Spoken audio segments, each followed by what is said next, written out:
और वो जानकारी स्वयं परमेश्वर ही आकर दे सकते हैं।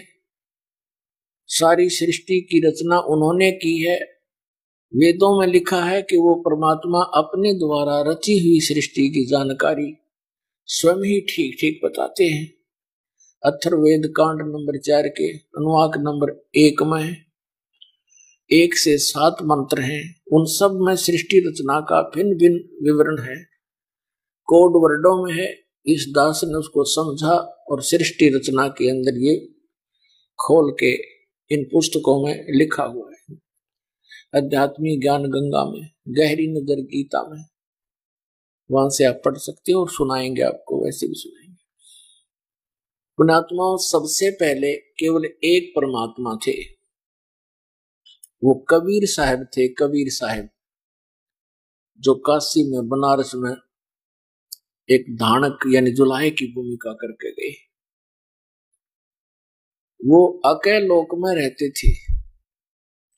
फिर परमात्मा ने अपने वचन से 3 अन्य लोकों की रचना की।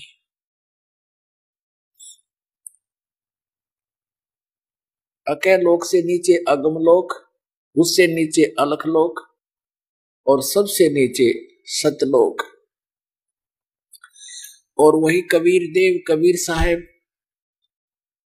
अन्य 3 लोकों में भी स्वयं ही अन्य रूप धारण करके अलग अलग स्थानों पर स्वयं ही विराजमान हुए। अब हम सचखंड से स्टार्ट करेंगे। सतलोक के अंदर परमात्मा ने सबसे पहले एक वचन से 16 द्वीप रचे और साथ में एक मान सरोवर रचा। फिर उसने 16 वचनों से 16 पुत्रों की उत्पत्ति की, जिनमें से एक अचिंत नाम का पुत्र भी है। और 16 पुत्रों को अलग अलग द्वीपों में रहने की आज्ञा दे दी। वे वहां रहने लगे। परमेश्वर ने अचिंत से कहा कि तू आगे सृष्टि रच। अब अचिंत ने अपने वचन से अक्षर पुरुष की उत्पत्ति की। अक्षर पुरुष मानसरोवर में जाकर सो गया, नहाने गया था, वहां लेट गया, गहरी नींद आ गई। वहां श्वासों से शरीर नहीं है। सतलोक के बहुत देर तक जब बाहर नहीं निकला तो परमात्मा ने उसी सरोवर से जल उठाया, अपने वचन से एक अंडा बनाया। अंडे में एक आत्मा अपने वचन से प्रवेश की, उसको नीचे छोड़ दिया। अंडा गड़गड़ गड़गड़ करता हुआ नीचे को जा रहा था। अक्षर पुरुष की निद्रा भंग होगी और वो क्रोध से कुछ कोप सा उसके अंदर था कि किसने मेरी निद्रा भंग कर दी। आंखें खोली तो सामने एक अंडा था। उसका जो क्रोध था, जैसे आज भी यही वृत्ति हमारे अंदर है, कोई सूते व्यक्ति को जगा देता है, एकदम वो महसूस करता है कि तूने क्यों उठा दिया। इस दृष्टिकोण से उसने कुछ क्रोध से देखा, वो कोप अंडे से टकराया, अंडे 2 भाग हो गया। उसमें से ये ज्योत निरंजन काल निकला। इसको कैल बोलते हैं, कैल। काल तो यू बाद में बना। इसी को सरपुरुष भी कहते हैं, इसी को ब्रह्म भी कहते हैं। परमात्मा ने कहा कि तुम दोनों बाहर आओ। अक्षर पुरुष तुम निद्रा में थे, तुम्हें जगाने के लिए ये सब क्रिया की और बाहर आ जाओ। जब वो दोनों बाहर आ गए, सरपुरुष और अक्षर पुरुष, ये काल ज्योत निरंजन और अक्षर पुरुष, ये दोनों बाहर आए तब परमात्मा ने कहा कि तुम दोनों जाओ अचिंत के द्वीप में रहो। और अचिंत से कहा कि पुत्र, समर्थ के काम को समर्थ ही कर सकता है, जिसका काम उसी को साजे और करे तो मूर्ख बाजे। अब ये झटका अपने पुत्र को इसलिए दिया था परमात्मा ने कि कहीं ये फिर टांग ना अड़ा दें बीच में। अब इनको दिखा दूं तुम्हारी कितनी सामर्थ्य है, तुम्हारा कितना सामर्थ्य है, तुम कितना काम कर सकते हो। अचिंत ने भी कान पकड़ लिए कि दाता, आपके कार्य को आप ही कर सकते हो। उसके पश्चात परमेश्वर ने हम सभी आत्माओं की उत्पत्ति की अपने वचन से, और हमें सबको अलग अलग द्वीप दे दिए रहने के लिए। सदाबहार बाग बगीचे, सदाबहार सब फ्रूट और सब काजू किस्मों सेब संतरे, और वहां का जल कभी खराब नहीं होता। वहां के दूध दही के सरोवर भरे पड़े हैं, वो कभी खराब नहीं होते। वहां के मान सरोवर से एक सैंपल यहाँ नीचे पृथ्वी पर भेजा भगवान ने कि आने वाले समय में प्रमाण बनेगा मुझे पहचानने में और सतलोक को जानने में। वहां से एक सैंपल भेज रखा परमात्मा ने, गंगा नामक दरिया। ये सतलोक से आई, निरंजन के प्रथम लोक से फिर इस ब्रह्मांड में प्रवेश हुई। सबसे पहले विष्णु के लोक में आई, विष्णु के लोक से फिर शिव के लोक में आई, शिव के लोक से फिर ये यहाँ हिमालय के ऊपर आकर के वहां प्रकट हुई। अब ये कैसे आती है? अब जैसे हम क्या देखते हैं, जैसे बादल क्या होते हैं, बादल देखने में तो ऊपर कितने अपने आप घूम रहे हैं, जैसे इनमें कोई वजन ही ना हो, और इनके अंदर अरबों टन जल होता है। ऐसे ही इससे भी सूक्ष्म रूप से वाष्प रूप में ये वहां से चली और यहाँ आकर बर्फ रूप में प्रकट हुई। बर्फ बन गई ठंडे क्षेत्र में आकर के, फिर पिघल कर नीचे दरिया का रूप धारण करके चल पड़ी। इस गंगा जल को सभी साइंटिस्टों ने चेक करके देख लिया, इसके बारे में इनको कोई जानकारी नहीं। और ऐसा ये जल कितने वर्ष तक रखे रहो ये खराब नहीं होता। अब पुण्यात्माओं, उस परमात्मा के पर वचन से प्रकट हुए पदार्थ है। तो इसी प्रकार इसे एक उदाहरण है अब हमारे लिए कि ऐसे पदार्थ है वहां पर घी दूध दही सब कुछ, वो कभी खराब नहीं होते। समझदार को संकेत बहुत होता है। अच्छा, फिर क्या था? कुछ दिनों के बाद इस ज्योत निरंजन के मन में जो अंडे से निकला था, इसके अंदर एक गलत सोच उत्पन्न हुई कि अन्य मेरे जितने भी भाई हैं वो सभी अपने अपने द्वीपों में रह रहे हैं और हम अकेले, हम तीनों एक द्वीप में रह रहे हैं। तो उसको पता चला कि अलग से राज्य कैसे प्राप्त हो, तप से राज्य होता है। उसने तप करना शुरू किया। सत्युग जब इसने तप किया, परमात्मा ने पूछा कि क्या चाहते हो ज्योत निरंजन, क्या चाहता है कैल? तब इसने कहा कि परमात्मा, हे पिताजी, ये स्थान मेरे लिए थोड़ा है, मुझे अलग से स्थान देने की कृपा करो। और पुण्यात्माओं, हम काल के जाल में कैसे फंसे? जब ये तपस्या कर रहा था, हम इसको देख देख कर इसके ऊपर आसक्त हो गए कि देखो कितने दिन से खड़ा है, कभी इस पैर पे खड़ा, एक पैर पे खड़ा होकर के तपस्या की इसने, कभी दूसरे पैर को बदल लेता है, कभी उसको उस पे खड़ा हो जाता है, और कितने दिन हो गए हम आसक्त हो गए। परमात्मा ने संकेत किया था कि बच्चों तुम ना देखो इसकी तरफ, मस्त रहो, इसकी क्रिया को ना देखो। हम ऊपर से तो ऐसे हो गए जैसे हम नहीं चाहते इसको, लेकिन अंदर से कसक घनी होगी। वो तो अंतर्यामी है, कबीर देव सतपुरुष, वो अकाल मूर्त, वो सब जान गए कि काम इनका भी बिगड़ गया। तब उससे पूछा कि तू क्या चाहता है, बोल, किस लिए तपस्या कर रहा है। तब इसने बता दिया कि प्रभु मेरे को और स्थान दे दो, ये कम है। तब परमात्मा ने कहा ठीक है भाई, तेरे 70 युग के तप के बदले में 21 ब्रह्मांड दे देता हूं, ले जा। 21 ब्रह्मांड दे दिए। जैसे धनी व्यक्ति अपने पुत्र को उसके हिस्से के 21 प्लाट बांट दे। अब वहां जाकर देखा खाली प्लाट दिखाई दिए, ब्रह्मांड खाली थे। इसने सोचा कुछ सामग्री भी चाहिए जिससे रचना रचूं। इसने फिर तपस्या शुरू की। प्रभु ने पूछा क्या मांगता है भाई, अब क्या चाहता है तू।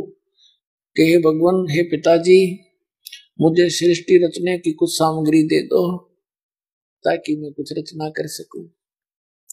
परमात्मा ने कहा ठीक है, 5 तत्व और 3 गुण दे दिए, ले बच्चा खेल खिलौनों से। अब इसने सोचा कि इसके अंदर कुछ जीव आत्मा भी हो। इसने वहां पर रचना रची। फिर सोचा कि अकेला मकान बना लिया प्लाट में, और बालक है नहीं, एकला कहाँ क्या करूंगा। तो इसने सोचा कि कुछ आत्माएं भी मेरे साथ हों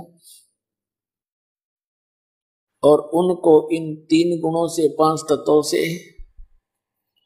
अपने हिसाब से रचना रचूं। इसने फिर तपस्या शुरू की। जब 64 युग तक इसने तीसरी बार तप किया, तब परमात्मा ने कहा कि तूने जो मांगा था भाई, मैंने दे दिया, अब तू और क्या चाहता है। तब इसने कहा पिताजी मुझे कुछ आत्माएं दे दो, मेरा अकेले का दिल नहीं लगता। तब परमेश्वर ने कहा कि भाई बात सुन, ये मेरा अंश है, मेरी आत्मा है, मेरे शरीर से प्रकट हुई है, इनके प्रति मेरा विशेष मोह है, लगाव है, और मैं इनको तेरे को नहीं दे सकता। तो इनको तंग करेगा, मेरी आत्माओं को। इसने कहा नहीं भगवान, मैं सत का राज करूंगा, जो जैसा कर्म करेगा मैं केवल उतना ही फल दूंगा, मैं किसी को एक्स्ट्रा तो तंग नहीं करूंगा। परमेश्वर ने कहा कि नहीं, इसके बदले में आपको कुछ नहीं दे सकता। हाँ, एक बात है कि यदि कोई सब इच्छा से तेरे साथ जाना चाहता है तो ले जाए। ये ज्योत निरंजन हमारे पास आया, जो जितनी भी आत्माएं चींटी से लेकर हाथी तक, सूक्ष्म से सूक्ष्म जीवाणु और रंग से लेकर राजा तक, जो ही काल के जाल में यहां फंसे हुए हैं किस ब्रह्मांड में, ये सभी आत्माएं सतलोक में रहा करती थी। तो वहां हमारे पास ये ज्योत निरंजन काल आया। हम तो पहले ही इसके ऊपर आसक्त थे, इसके आते ही हम चारों तरफ झूम गए इसके। इसने कहा कि मैंने पिताजी से तपस्या करके और 21 ब्रह्मांड लिए हैं, वहां पर स्वर्ग बनाऊंगा, महास्वर्ग बनाऊंगा, हीरे पन्ने ज्वारातों के पहाड़ बनाऊंगा, झरने बनाऊंगा, आप चलोगे हमारे साथ। हमने सबने कहा कि हम तैयार हैं, यदि पिताजी आज्ञा दे तो हम तैयार। अब ज्योति निरंजन परमेश्वर के पास गया और कहा प्रभु, कुछ आत्माएं मेरे साथ जाने को तैयार हैं, आपकी अनुमति चाहते हैं। परमेश्वर ने कहा कि चल मेरे सामने तू सभी करती गवा दे, फिर मैं दे दूंगा, भेज दूंगा तेरे साथ। परमात्मा हमारे पास आए, साथ में ज्योति निरंजन। परमेश्वर ने कहा कि जो आत्मा ज्योति निरंजन के साथ इसके लोक में रहना चाहते हैं वो सभी करती दे, हाथ उठाओ। उसने सब शर्मा गए कि पिताजी के सामने कैसे हाँ करें। नीची गर्दन कर ली और सन्नाटा छा गया। तब परमेश्वर कबीर देव ने कहा सतपुरुष ने कि हे ज्योति निरंजन, आप तो कह रहे थे कि कुछ आत्माएं मेरे साथ जाने को तैयार हैं, ये तो कोई नहीं बोल रहा। तब एक आत्मा ने सोचा कि अब चूक गए तो चुके गए, फिर कभी नहीं जा पाऊंगे इसके साथ। उसने खड़ा होकर कहा कि मैं जाना चाहता हूं इसके साथ। परमात्मा ने कहा ठीक से भाई, तेरा नंबर नोट कर लिया, भेज दूंगा। फिर हमने सब ने सोचा कि कहीं ये अकेला वहां सारा मौज लूट ले, हम रह जाए। फिर हम सब धीरे धीरे एकदम सारे खड़े हो गए, धीरे धीरे जितने यहाँ फंसे हैं, और कहा जी हम भी जाना चाहते हैं, हम भी जाना चाहते हैं। परमात्मा ने कहा सतपुरुष ने कि ठीक है ज्योति निरंजन, जिन जिन आत्माओं ने आपके साथ जाने की स्वीकृति दी है, इन सब के नंबर मेरे पास नोट हो गए। आप जाओ अपने ब्रह्मांड में, ये वही थे किस ब्रह्मांड, सचखंड के कोने में। जैसे केंद्र है अपना दिल्ली, एक तो दिल्ली शहर है, एक बाहरी दिल्ली गांव है, वो भी दिल्ली कहलाता है। तो इसको ऐसे बाहर के बिल्कुल एंड में, सतलोक के एंड में बाहर भेज दिए वो 36 के सारे ब्रह्मांड, और ये आ गया वहां पर। पीछे से परमात्मा ने, जिस आत्मा ने सबसे पहले स्वीकृति दी थी,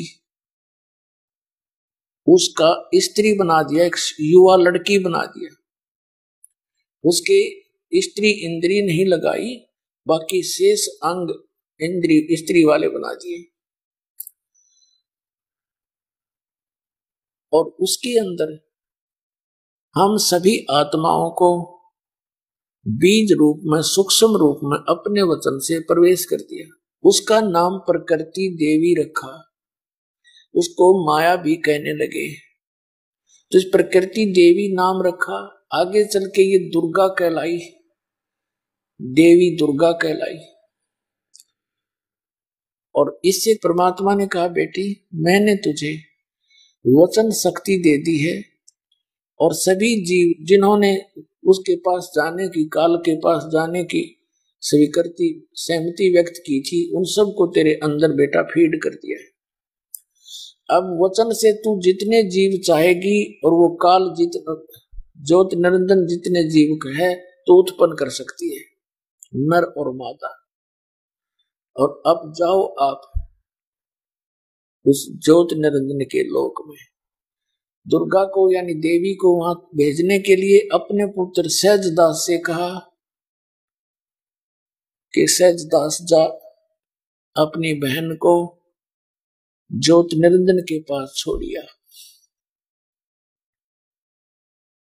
और उसको बता देना कि जिन जिन आत्माओं ने तेरे साथ जाने के लिए सहमति व्यक्त की थी, सब इसके अंदर प्रवेश कर दिए, और ये लड़की को सब शक्ति दे दी है, जितने जीव तू कहेगा ये पर बना देगी, वचन से उत्पन्न कर देगी। ऐसा कहकर के सहजदास जो सर्वप्रथम उत्पन्न 16 पुत्रों में से एक है, वो वापस आ गया। अब युवा होने के कारण लड़की का रंग रूप निखरा हुआ था। अपना आत्मा परमात्मा परीक्षा ले रहा था कि ये कितना नीचता पर आवेगा, ये यहाँ रखने योग्य है भी कि नहीं है। तो ज्योति निरंजन ने जब देखा कि ली लड़की को इसके अंदर वासना उत्पन्न होगी, इतनी प्रबल वासना होगी, रजोगुण से प्रभावित हो गया, इसने उस लड़की के साथ, दुर्गा के साथ दुर्व्यवहार करना चाहा।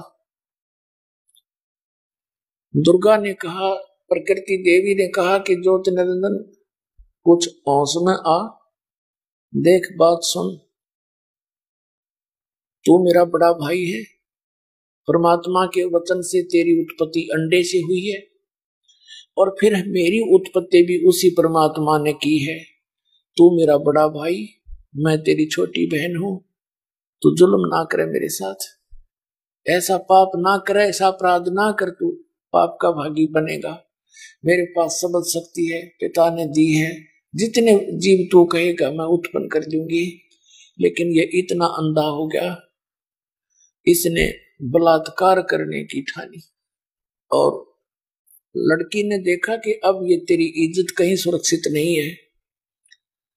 जो इसने अब अदर तरीके से मुंह खोला हुआ था बकवाद करने के लिए, दुर्गा ने सूक्ष्म रूप बनाया, इसके पेट में चली गई। वहां से पुकार किया, पिताजी मेरी रक्षा करो, मेरी रक्षा करो, मेरे साथ बदतमीजी कर रहा है ये। तब परमेश्वर स्वयं आए, अपने पुत्र जोगजीत का रूप बना के। जोगजीत भी सर्वप्रथम उत्पन्न 16 पुत्रों में से एक है। उसका रूप धारण करके स्वयं वहां प्रकट हो गए 21 ब्रह्मांड में, जो सतलोक के अंतिम छोर पर थे। तो वहां कहा कि ज्योत निरंजन सुंडे आदेश परम पिता का, तूने बहुत जुल्म कर दिया। उस लड़की को उसके पेट से निकाला, उसके पेट को चीर दिया उंगली से। संत परमात्मा की वचन में शक्ति होती है। और लड़की बाहर आ गई, उसका पेट वैसे ही फिर एज इट इज हो गया। ये दुर्गा बाहर आ गई और ज्योति निरंजन से कहा कि आज से तेरा नाम काल होगा। 1 लाख मानव शरीरधारी प्राणियों का तू नित आहार करेगा और 1.25 लाख की उत्पत्ति तू प्रतिदिन करेगा। और निकलता हुआ यहां से अपने 21 ब्रह्मांड को लेकर यहां से बहुत दूर चला जा तू। इतना कहकर जोगजीत रूप में परमात्मा अंतर ध्यान हुए और 21 ब्रह्मांड ऐसे चल पड़े वहां से जैसे विमान चलता है। और सतलोक से 16 शंख कोश की दूरी पर आकर के ये चक्कर काटने लगे। अब पुण्यात्माओं, हमारे अंदर ये जो बुराई लगी कि हम किसी हीरो या हीरोइन को, अभिनेता अभिनेत्री को देख करके वो अपनी रोजी रोटी के लिए चटक मटक कर रहे होते हैं और ये युवा बच्चे उन पर आसक्त हो जाते हैं और इतने आसक्त हो जाते हैं हटाए नहीं हटते।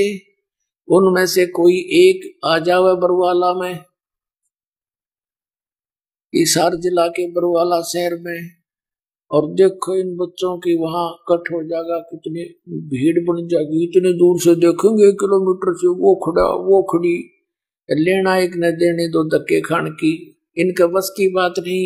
ये बुराई हमारे वहां से लगी थी जब हम इस काल को देखकर आसक्त हुए थे। उसके बाद जैसे वृत्ति इस जीव की आज भी वही है क्या, कहीं एकांत में इकलौती लड़की को देखकर मन में बहुत प्रकार के दोष उत्पन्न हो जाते हैं। ठीक है, बुद्धिमान व्यक्ति अपने ऊंच नीच को सोचकर मन को थाम लेता है। दुष्ट टाइप के लोग वो अपराध कर ही डालते हैं। तो पुण्यात्माओं, उसके बाद जब काल ने कहा दुर्गा से कि अब मेरा कौन के बिगाड़ेगा, 21 ब्रह्मांड का मैं ही स्वामी हूं, जो मनमानी बात करूंगा, अब तू क्या करेगी। उसने फिर कोशिश की वही बदतमीजी करने की। दुर्गा ने इसको फिर से समझाया कि ज्योति निरंजन जुल्म ना करे, बात सुन। पहले तो तू मेरा बड़ा भाई, मैं तेरी बहन छोटी, और दूसरे में तेरे पेट से बाहर आई तेरी बेटी होगी, कम से कम पुत्री और बाप का नाता तो रख ले। इसने एक नहीं सुनी और अपने वासना का शिकार होकर के दुर्गा को स्त्री इंद्रिय अपने नाखूनों से बनाई और गृहस्थी कर्म करके 3 पुत्रों की उत्पत्ति की। रजगुण ब्रह्मा, सतगुण विष्णु, तमगुण शिव जी।